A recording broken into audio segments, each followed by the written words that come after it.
Hey guys, this is Hans Niemann. After many requests, I've decided to analyze my game where I won down a queen. So I had a knight for a queen, and maybe you've seen Levi Razin's video where he said it was arguably could be the greatest game of 2022. There's been a lot of talk about this game, so I think it was fair to do some analysis on it. Started out d4. I'm gonna skip to the main, you know, stuff. It's pretty boring. Knight of three, e6, g3. He's playing like a little delayed Catalan, not including c4. So I was like, okay, let me play b5, taking some space, preventing c4. The engine thinks it's fine. In general, it is actually just totally fine. And here, I sort of mixed up the theory because I think I have the best move, obviously c5. I played in a game before, and there was like a4, a6. This was a mistake. So when I was thinking back to the theory, I was like, okay, after a4, I remember that I should play b4. So now I was thinking, oh, maybe it's d5, a4, then b4, and then of course I realized, oh wait, c4, that's a problem. So it was a slight opening inaccuracy, but I wanted something balanced. I wanted to keep the pieces on the board. I wanted a fighting game. So okay, d5, a4, c4, take. And okay, I just play normal developing moves. He gets arguably big advantage. And then here I was thinking quite a while. I was considering like knight a6, considering knight c6. And I was like, okay, let me play a6. And I really see how the computer just hates what I'm doing. But it's all for positional fun, right? So okay, queen b3, rook a7. It's not quite a nice idea. Knight e5, knight d7, knight d7, queen d7, a5, bishop c6. So, okay, I've outplayed him. Queen c2, rook b8, b3, h6, and then I'm like, okay, h6. I wait. With some of these players, you just gotta sort of wait, just chill, and just let them self-destruct. And self-destruct he does indeed. Bishop a4 takes, just doubling the pawns. Everything is super weak. Queen c6. And here I sort of just didn't calculate properly. The computer is giving some suggestions, but I think in general it's very difficult. Okay, the computer suggests takes. I've already analyzed this, by the way, but like bishop b6, let's say bishop d2, rook takes. I thought like e3, but now I'm up a tempo from the original position. Um, so that is something I should have realized. If you see in this position, I play bishop d6, plays bishop d2. Oh, actually, I could have transposed. That is just ridiculous. Yeah, so you can already see that I just was a bit inaccurate here. So there was just some calculation where I should have been more accurate. So you can already tell that I was a bit out of form.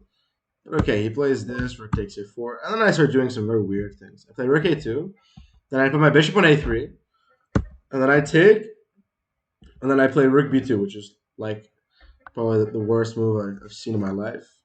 I guess it just makes like zero sense whatsoever. So I think here you're gonna notice there are like stages of the game where I would make like maybe like some very good moves, and then I just collapse. So like okay, we can even go back. Like I think okay, I'd make some very bad move, and then I'd play like six perfect moves. Like okay, a6 is a bad move, but okay, after this I'd play like all perfect moves, and then suddenly I'm good, right? And then here I play like okay, bad move, bad move, bad move, bad move, and it's a cycle, yeah. So this is quite common when you're in bad form or tired, or sick rather. So okay, bishop f1, rook b7, bishop takes, rook b3. Again, terrible move. And I think okay, knight e4, bishop e1, rook b1, and I'm winning, right? But I totally miss it after takes. The pawn is just running. There's nothing I can do about it. So I go bishop c5, hoping desperately, and now he plays rook c8, king e7 takes, rook takes d1, king g2. And then we get this position. And he's winning a queen, right? I should be resigning. But here's where the trickiness of how I come in, and I like to fight, and I am certainly not one to give up easily. And I realized, first of all, I saw there's an interesting idea. Rook d2. God, too many people are texting me, guys. I thought there's maybe rook knight to g5. And interestingly enough, okay, there's rook a2. Otherwise, there could be some very interesting, checks, and this is quite a common thing. Anyways, I decided to check, and now the king is sort of stuck, right? If the king goes up, it's mate. Go here. I was thinking maybe you're mated, but I thought rook f2. And okay, I suppose it's a draw. But this would already be a huge success. So I check and I take. And then now the rook comes to f3. And here I'm like, okay, I'm in business. Like, the reason I was optimistic here is that I had a game where I had king, queen, and two rooks against king, queen, and two bishops, and I just got absolutely crushed. And this game was really, really disappointing for me. So the idea of material imbalance it was ingrained in my head so deeply that I was just very optimistic here. So he plays queen g2, I check and go back. Rook a3, knight g3, queen b5, and now h5. And now, like, Stockfish is giving +3, but I could pull up Leela, but okay, let's see what Leela says actually. Okay, so Leela is only giving a two advantage with rook b3 being the only move. So let's say queen d3, king h6, rook a2, knight f5, rook e2, h4. See, okay, maybe this was a mistake apparently. Okay, h4, queen d2, g5. And again, like, he's just got to get the queen active, right? But it's hard to justify getting the queen active when you're in this position, right? King g1, h3. Now Stock is starting to see. Now it's like only moves, right? And keep in mind, psychologically, it's just so difficult because the entire game you're like, I'm winning, or not the entire game, but you have a queen. He's thinking I'm about to shake his hand, right? But suddenly I put up like this resistance, and he has no idea what to do. So rook e2 is already on the move. Now rook f2, one mistake, and it's equal. Now rook takes f5, rook g1 takes, and already he's like starting to have to make only moves. Okay, this is very squeaky. I'm sorry. And now he goes king f3. And now I actually have a chance to win. And the move was actually just to play f4. But the Q was in time pressure, and I was like, okay, just king h5 is very natural. But it's ridiculous that after f4 there's no move. So like basically the king can't move anywhere. If you take this check, and if the queen was anywhere on this sort of rank, okay, away, then you just go king g7 and you push. The queen cannot go back to defend, or you push. It's just so ridiculous. And well, of course, I just don't see it, right? Amazing me. And then he plays another thing, right? So he was just totally blundering. And now, okay, king comes to h4, pawns to g3, and I just push. Everything's pushed, and now my king goes into hiding.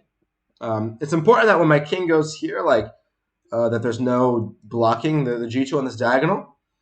So the e4 square is protected by two pieces, and there's a piece there.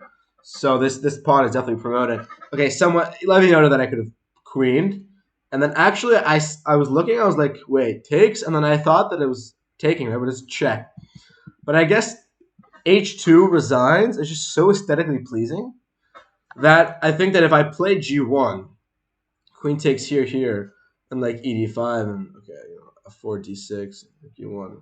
Like this might look like a semi-normal position, but this, when you see this position, you're like, you look and you're like, what happened here? So I guess, I got a lot of messages about this game. It's certainly one of my greatest games, or most interesting games. I think that this is going to go down in my personal history. And I think winning with down a queen like this, but not with like, he didn't even make a direct blunder. I think I played quite well. My technique was very good. But if you really look at it, I analyzed really deeply with the engine. It's just not simple at all. So I hope you guys enjoyed that video. That was the Botez Gambit IRL. That is fitting since I just did a date video with Botez Live. I'm sure if you've seen that, if you're a true Hans Niemann fan. Thank you guys for watching. Check out for the new YouTube content. And I'm going to try to win some more games without a queen.